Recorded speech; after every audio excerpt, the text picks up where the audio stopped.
what's the way forward, what's the next thing after getting the job, the state of the country, poverty, unemployment, health conditions. For example, the COVID-19 situation that we are in now, it could be a source of stress and could cause us anxiety. Yeah.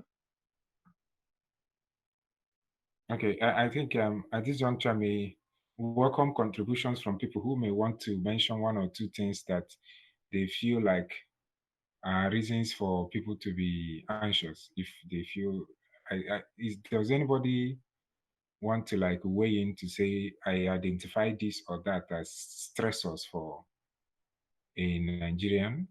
Can anybody say anything? Does anybody want to say anything?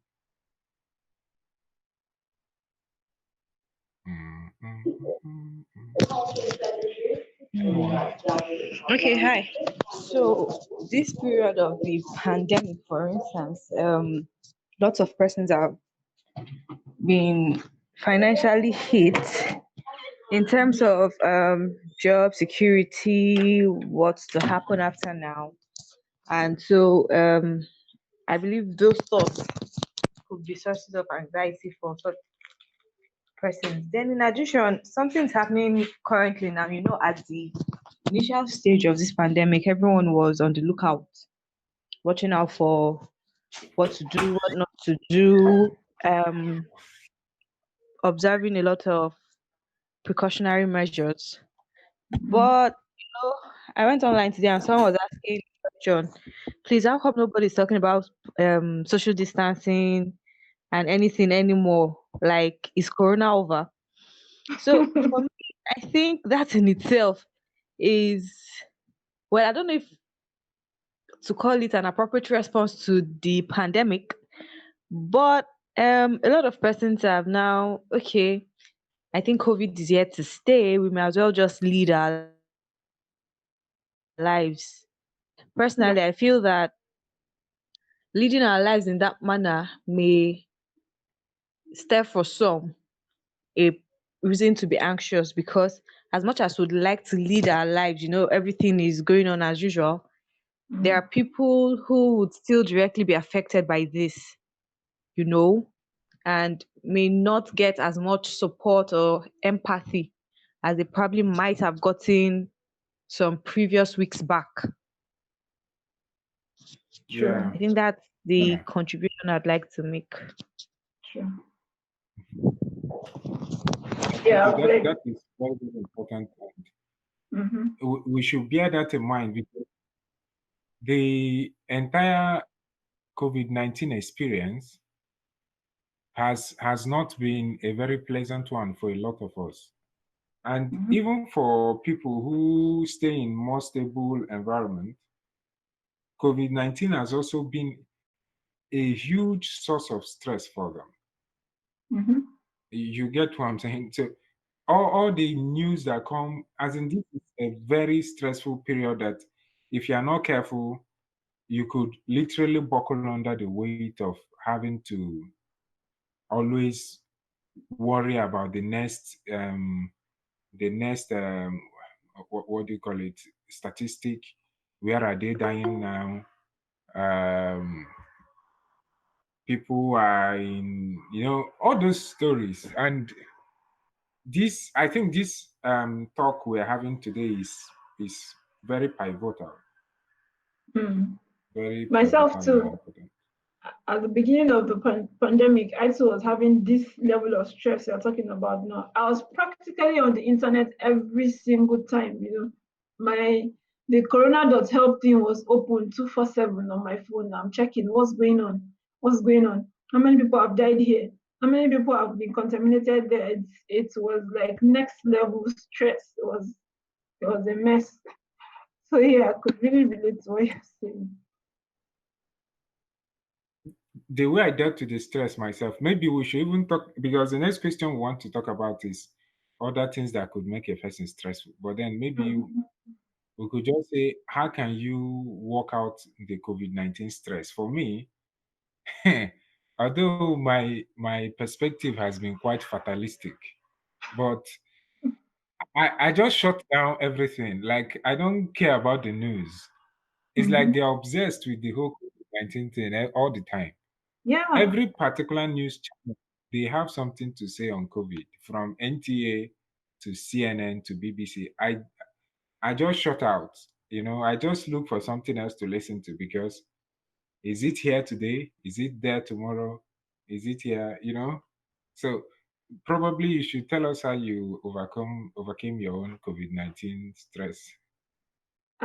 Personally, like I said, it was a mess. I was doing nothing. I was adding so much weight because I don't know how that related, but for some reason I was just losing it. And at some point I just said, you know what, I'm not opening my phone anymore. I'm not going to the internet anymore. So I shut down everything about the internet. Of course, I was still trying to maintain reasonable distance and observe the whole keeping your hands clean. In fact, here you don't even have a choice. You have to do that. You can't even step out without your nose mask and your sanitizers and everything. So I shut down all of that, yeah, and I started doing a lot of walking. I take some walks, go out, take some do some exercises. I try to take my mind off what is going on currently and shift it into something else. So for me, getting rid of the whole distraction was super important, and I had to maintain my sleep routine. So because we're stuck indoor most of the time, we are tempted to either sleep beyond what we normally sleep, or see movies too much that we don't now sleep enough, or something in that regard. But what I started doing was to go to bed at the same time I go to bed every day, and wake up at the same time I wake up every day. When I wake up, I dress up like I'm actually going out, because I've come to understand that the thing with productivity is, once you've started doing something, you begin to feel productive. And when you start feeling productive, you begin to work towards being even more productive. So that way, when I wake up, I dress up, I have my bath, change from whatever it is I went to bed with, and then I start to do something different. Now, before you make your bed, clean up the house, dress, do all of that exercise, take a walk, and back, the day is probably half gone. Then I put my time into something else. I started doing a lot of reading online. This can be stressful for some people, yeah, but this was my own way of relieving the stress. Now, Yeah.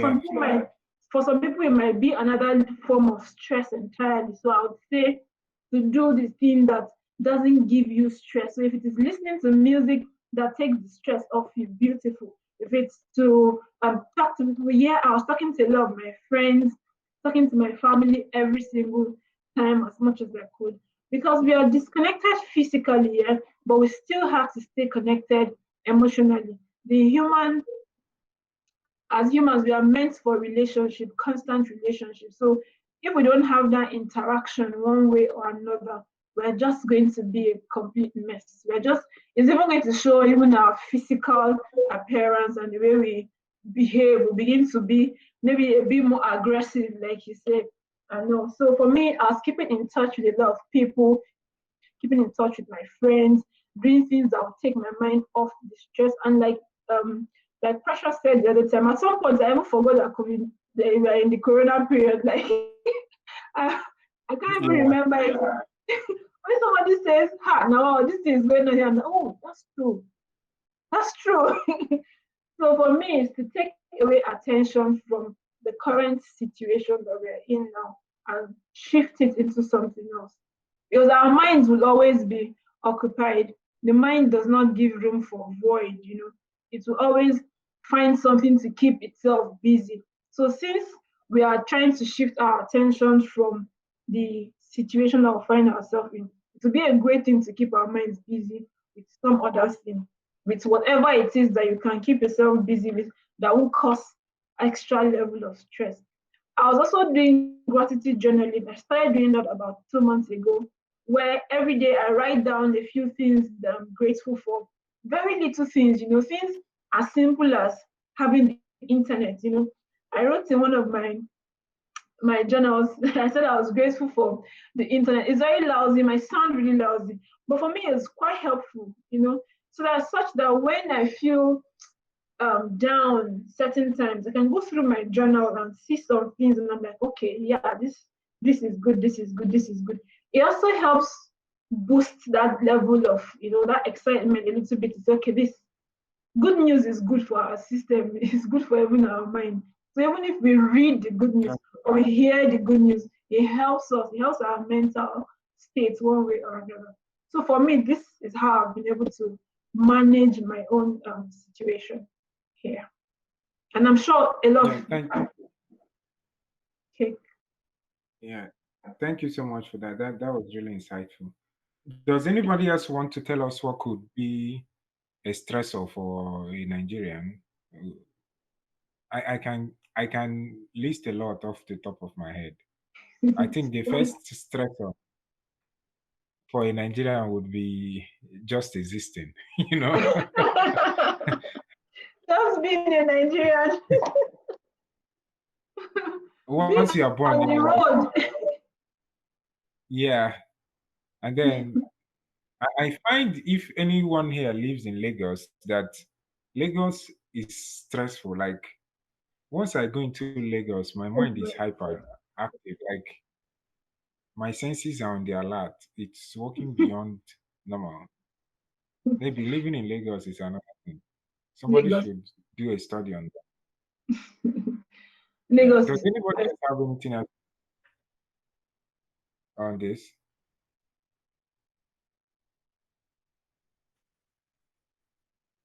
Okay. I don't know if you feel like you want to also comment on this later, you can just drop a note on the chat box. Now,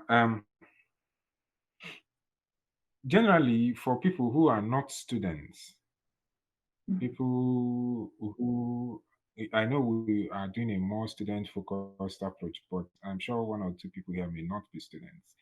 mm. What do you think can be a stress causing factor for such a person? Like Chris has said earlier, she talked about financial stress. So because now we're not sure, Yeah, a lot of people are not sure what their next income is going to be like. So it's already causing us to be really worried. So for a non-student, that's like 99% of the stress level.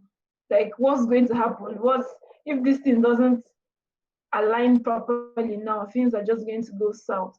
So I think in addition to every other thing that is a stress causing thing for every other person, finance is going to be like the next top pin on the chart. Yeah. yeah, yeah, that is correct. Finance actually stresses literally everyone. Now, Mm. um, I will take this up further and ask you for tips that you have for dealing with anxiety. Now, I realize that there are there are obvious tips you could give to somebody who has a medical anxiety condition. In Mm. fact, I know that there are medicines prescribed for such. Mm. Right now, I would want you to take that further and maybe also comment on that, but just tell me what you feel like are tips that a person has who is anxious, who finds himself anxious can take. For a non-medical anxiety, I'll leave the medical anxiety because I'm not a doctor, so I can't say. So if one has a medical anxiety, a medical condition, it's very important for the person to seek professional help.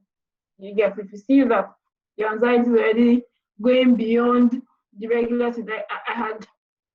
I was speaking to a doctor friend of mine. The person was saying that when she begins to feel anxiety that has started getting up to about 6 months plus, it's no longer natural. So you should see somebody about it. Now, for a I'm not even certain about the number of months and all, but if you feel beyond natural, please do seek medical help. But for a non-medical anxiety situation, I talked about earlier how we should, as much as possible, avoid everything that causes us stress. There's nothing that is worth our peace of mind. There's nothing that is worth the sanity that we have